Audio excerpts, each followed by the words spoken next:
Hello, and welcome back to your daily English dose.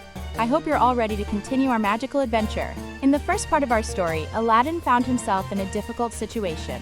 He was trapped in a cave with a mysterious lamp. Today, we're going to find out what happens next. Get ready to discover the secrets of the lamp and see how our hero's fate unfolds. Let's dive into the exciting conclusion of the story of Aladdin. But in faraway Africa, the evil plot against Aladdin was still being planned. The evil magician who had tricked Aladdin into calling him his uncle had used his magic to find out that the boy he had trapped underground had been rescued and had become incredibly wealthy. He tore at his hair in a rage. That boy must have discovered how to use the lamp.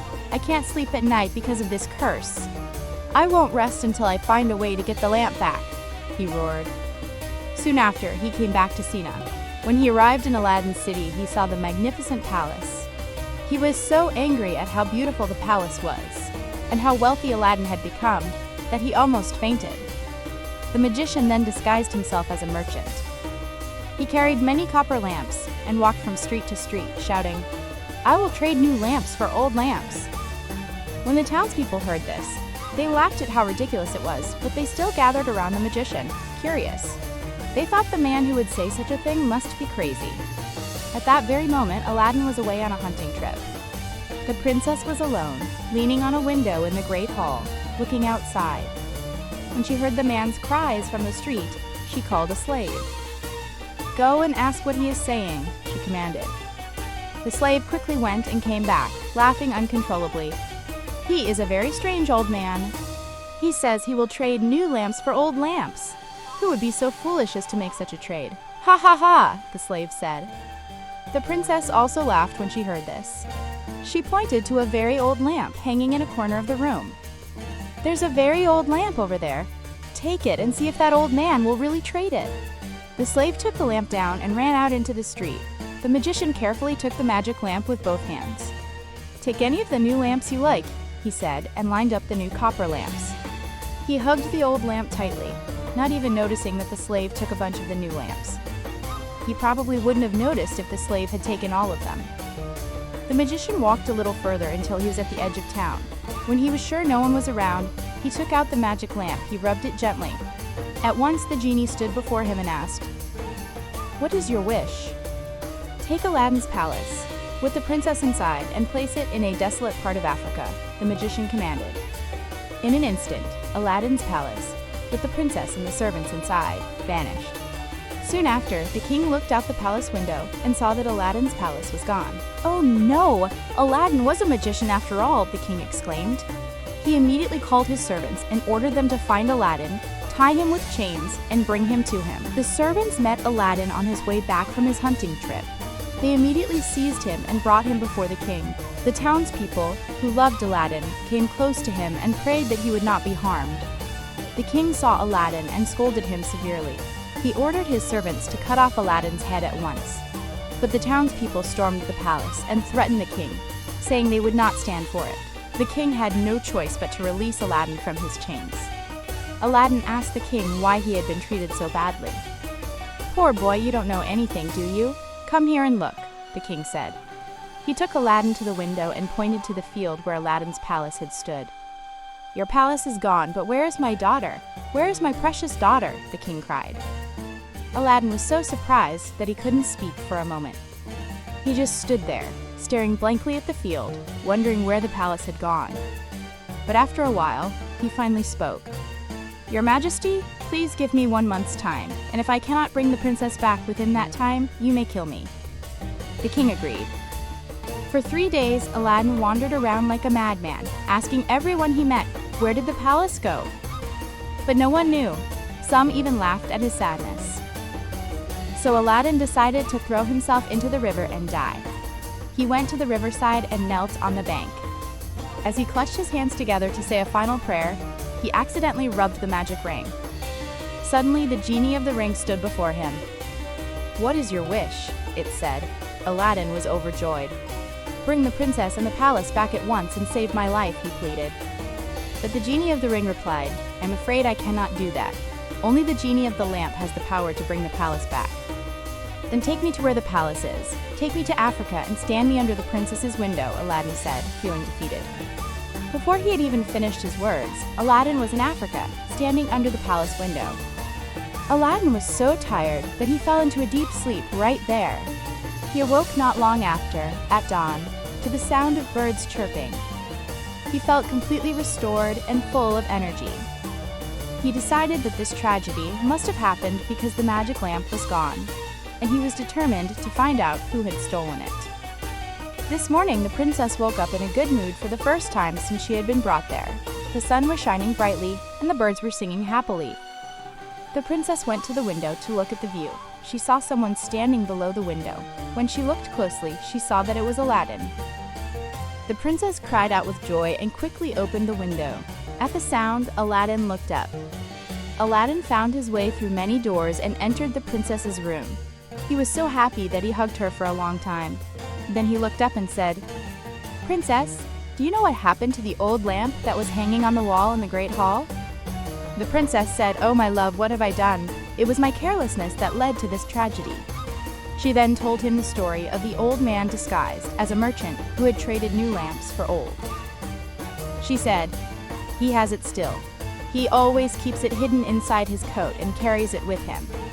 Princess, I must get that lamp back. Please help me. Tonight, when the magician eats with you, wear your best clothes and act kindly toward him, saying nice things.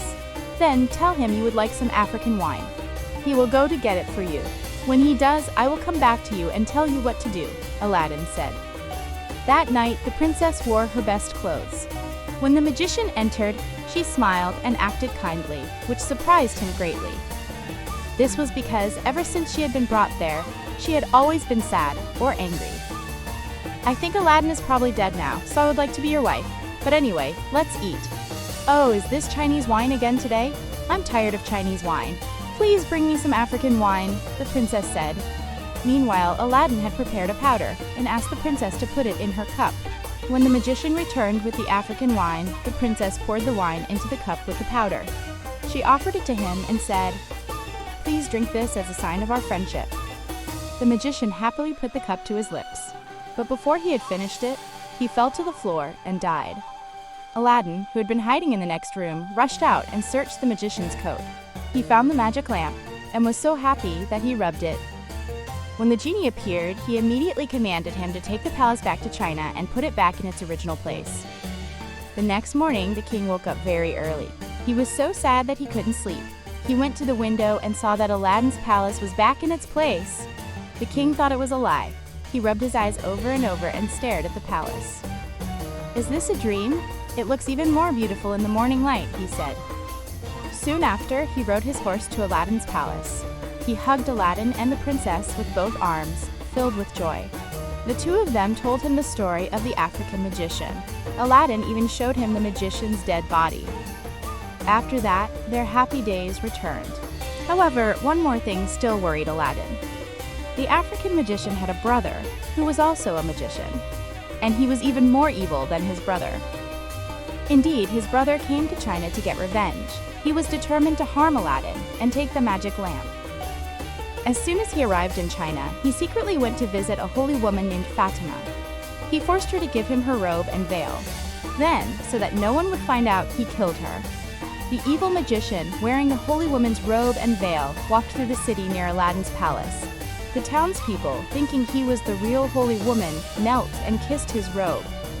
Soon, the princess heard that Fatima was walking through the city. She sent a servant to ask her to come to the palace. The princess had always wanted to see Fatima, so when she arrived, she treated her very kindly. She took her to the Great Hall and sat on the same bench as her. "Do you like this room?" the princess asked. The magician kept his veil low and said, "It's truly breathtakingly beautiful, but there is one thing I wish this room had. I think it would be perfect if there was a rock bird's egg hanging from the middle of that high ceiling."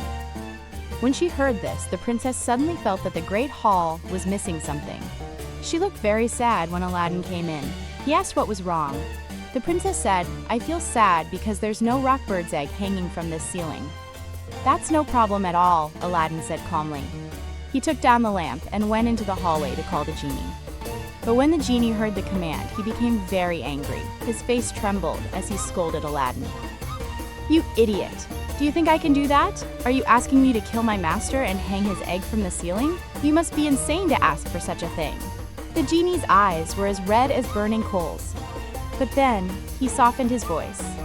I know very well that this wish did not come from your heart. The evil magician, disguised as a holy woman, must have made you say it. The genie then vanished. Aladdin rushed back to the room where the princess was waiting. I have a terrible headache. Could you please call the holy woman for me? I think her touch would heal me, he told the princess. The fake Fatima came at once. Aladdin jumped on her and plunged a dagger into her chest. What are you doing? Are you killing the holy woman? The princess cried. This is not a holy woman. This is the magician who came here to kill us, Aladdin said. And so Aladdin escaped the evil plans of the two wicked magicians. There was no one left in the world to disturb Aladdin's happiness. Aladdin and the princess lived happily for a long time. When the king passed away, they became the king and queen. They ruled the country well, and it is said that the kingdom prospered forever after. And with that, our incredible journey with Aladdin comes to a close. From a young man with nothing to a prince with a palace, Aladdin's story teaches us that true magic comes from courage, cleverness, and kindness. I hope you enjoyed this timeless tale. If you liked this video, please give it a big thumbs up and let me know what your favorite part of the story was in the comments below. And don't forget to subscribe for more English stories and lessons. Thanks for watching, and I'll see you in the next one.